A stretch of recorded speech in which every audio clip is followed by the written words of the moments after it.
Fourscore and 7 years ago, our fathers brought forth on this continent a new nation, conceived in liberty, and dedicated to the proposition that all men are created equal.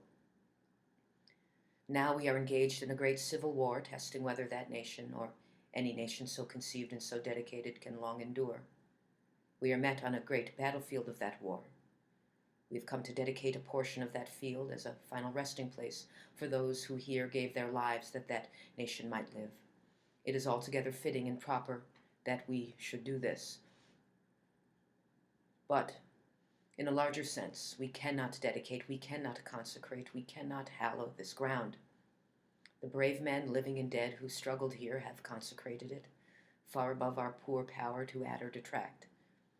The world will little note nor long remember what we say here, but it can never forget what they did here. It is for us, the living, rather, to be dedicated here to the unfinished work which they who fought here have thus so far nobly advanced.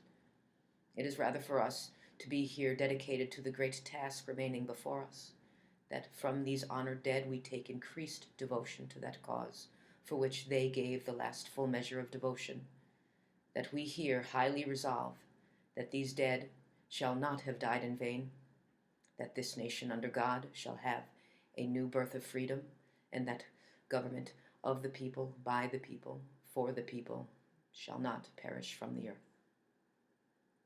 Abraham Lincoln, November 19th, 1863.